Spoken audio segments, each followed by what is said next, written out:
Catcher in the Rye, Chapter 3. I'm the most terrific liar you ever saw in your life. It's awful.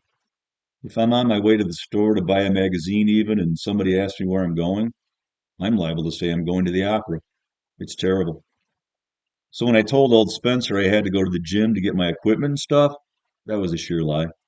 I didn't even keep my goddamn equipment in the gym. Where I lived at Pensy, I lived in the Ossenberger Memorial Wing of the new dorms. It was only for juniors and seniors. I was a junior. My roommate was a senior. It was named after this guy Ossenberger that went to Pensy. He made a pot of dough in the undertaking business after he got out of Pensy. What he did, he started these undertaking parlors all over the country that you could get members of your family buried for about $5 a piece. You should see old Ossenberger. He probably just shoves them in a sack and dumps them in the river. Anyway, he gave Pensy a pile of dough and they named our wing after him. The first football game of the year, he came up to school in this big goddamn Cadillac, and we all had to stand up in the grandstand and give him a locomotive. That's a cheer. Then the next morning in chapel, he made a speech that lasted about 10 hours. He started off with about 50 corny jokes just to show us what a regular guy was. Very big deal. Then he started telling us how he was never ashamed when he was in some kind of trouble or something to get right down on his knees and pray to God. He told us we should always pray to God, talk to him and all, wherever we were. He told us we ought to think of Jesus as our buddy and all.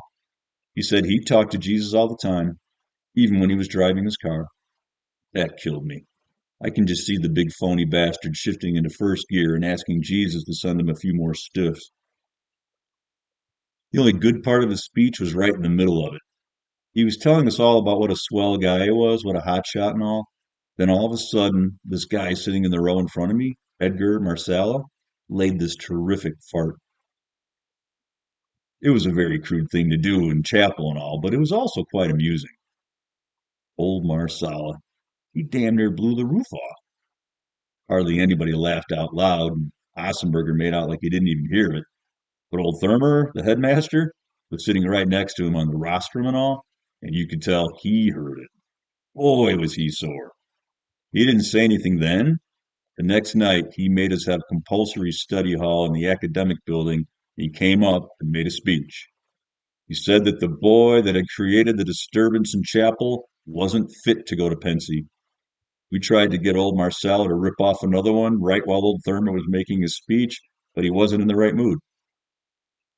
Anyway, that's where I lived at Pensy, old Ossenberg Memorial Wing in the new dorms.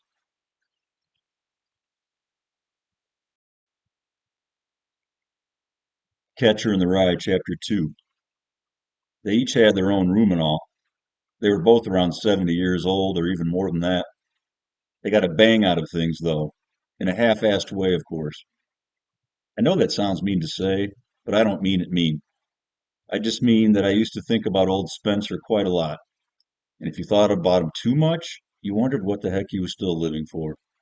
I mean, he was all stooped over, and he had very terrible posture, and in class, whenever he dropped a piece of chalk at the blackboard, some guy in the first row always had to get up and pick it up and hand it to him. That's awful, in my opinion. But if you thought about him just enough and not too much, you could figure it out that he wasn't doing too bad for himself. For instance, one Sunday when some other guys and I were over there for hot chocolate, he showed up this old beat up Navajo blanket that he and Mrs. Spencer bought off some Indian in Yellowstone Park. You could tell old Spencer got a big bang out of buying it. That's what I mean. You take somebody old as hell, like old Spencer, and they can get a big bang out of buying a blanket. His door was open, but I sort of knocked on it anyway, just to be polite and all. I could see where he was sitting. He was sitting in a big leather chair, all wrapped up in that blanket I just told you about. He looked over at me when I knocked. "Who's that?" he yelled. "Caulfield? Come in, boy." He was always yelling outside class. It got on your nerves sometimes. The minute I went in, I was sort of sorry I'd come. He was reading the Atlantic Monthly, and there were pills and medicine all over the place, and everything smelled like Vicks nose drops. It was pretty depressing. I'm not too crazy about sick people anyway. What made it even more depressing? Old Spencer had on this very sad, ratty old bathrobe that he was probably born in or something. I don't much like to see old guys in their pajamas and bathrobes anyway. Their bumpy old chests are always showing, and their legs. Old guys' legs at beaches and places always look so white and unhairy. Hello, sir, I said. I got your note. Thanks a lot. He'd written me this note asking me to stop by and say goodbye before vacation started, on account of I wasn't coming back. He didn't have to do all that. I'd have come over to say goodbye anyway. Have a seat there, boy, old Spencer said. He meant the bed. I sat down on it. How's your grip, sir? Well, boy, if I felt any better, I'd have to send for the doctor, old Spencer said. That knocked him out. He started chuckling like a madman. Then he finally straightened himself out and said, Why aren't you down at the game? I thought this was the day of the big game. It is. I was. Only I just got back from New York with the fencing team, I said. Boy, his bed was like a rock. He started getting serious as hell. I knew he would. So you're leaving us, eh? He said. Yes, sir, I guess I am. He started going into this nodding routine. You never saw anybody nod as much in your life as old Spencer did. You never knew if he was nodding a lot because he was thinking and all, or just because he was a nice old guy that didn't know his ass from his elbow. What did Dr. Thurmer say to you, boy? I understand you had quite a little chat. Yes, we did. We really did. I was in his office for around 2 hours, I guess. What did he say to you? Oh, well, about life being a game and all, and how you should play it according to the rules. He was pretty nice about it. I mean, he didn't hit the ceiling or anything. He just kept talking about life being a game and all. Life is a game, boy. Life is a game that one plays according to the rules. Yes, sir, I know it is. I know it. Game, my ass. Some game. If you get on the side where all the hot shots are, then it's a game, all right. I'll admit that.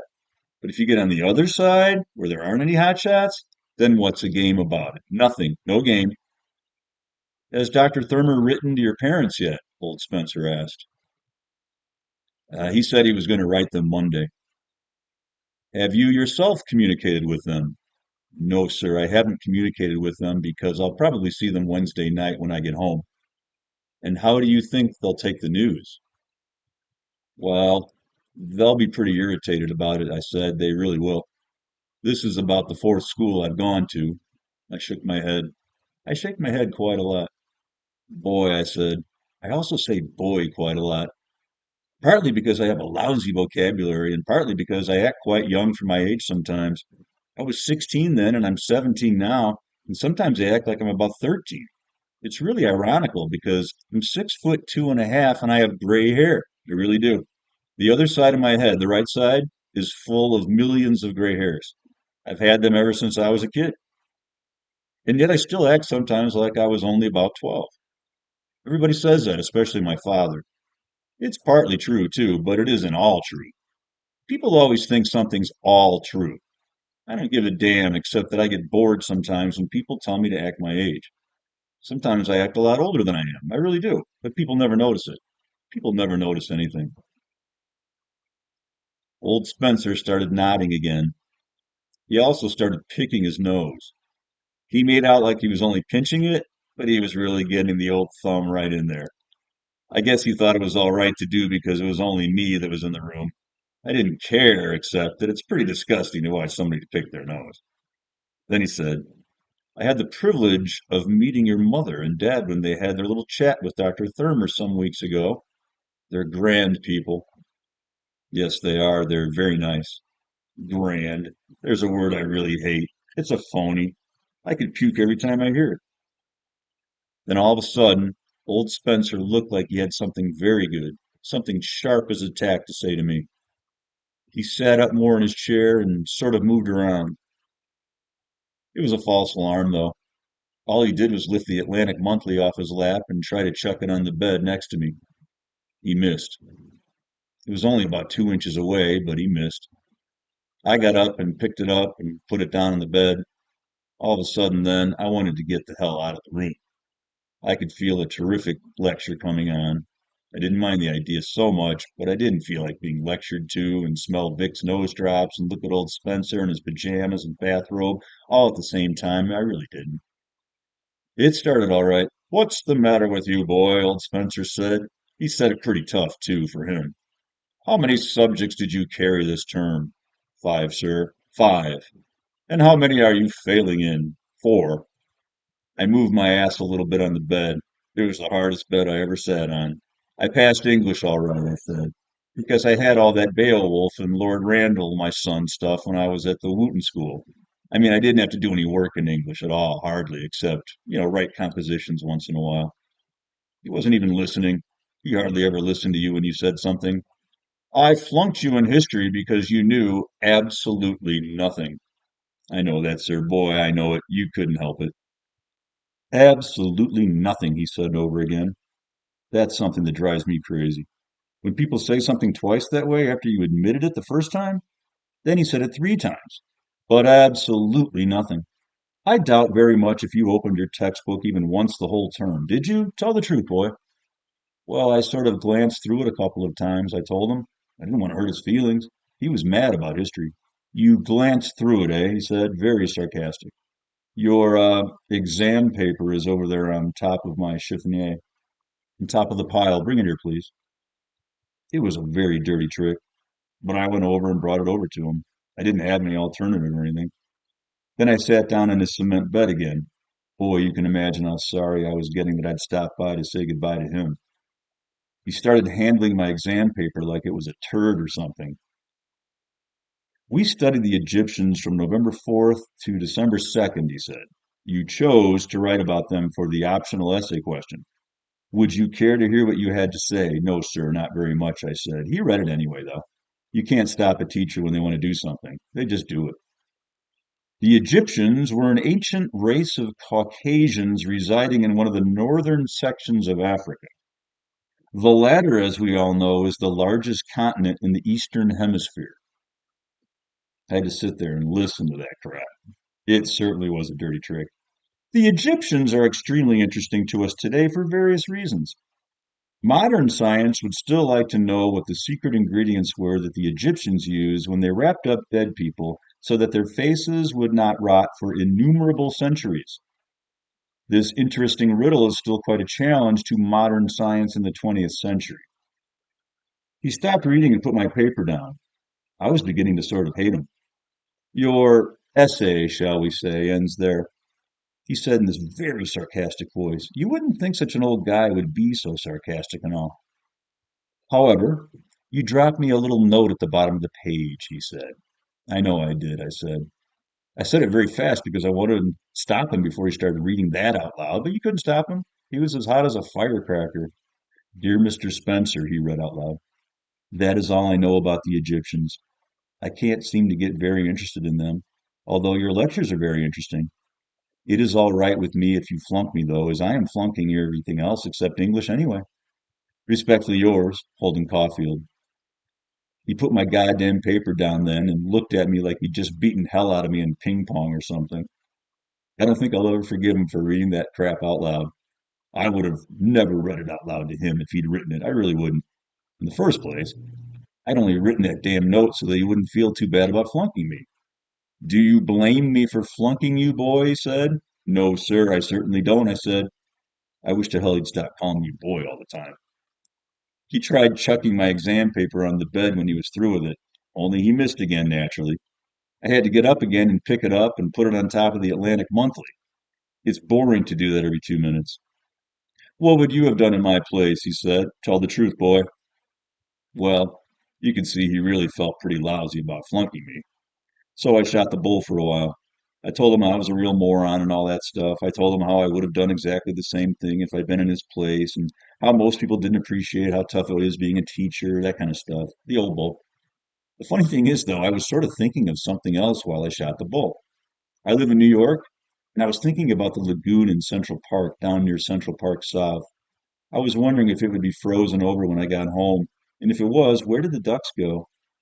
I was wondering where the ducks went when the lagoon got all icy and frozen over. I wondered, does some guy come in a truck and take them away to a zoo or something? Or do they just fly away? I'm lucky though. I mean, I could shoot the old bull to old Spencer and think about those ducks at the same time. It's funny. You don't have to think too hard when you talk to a teacher.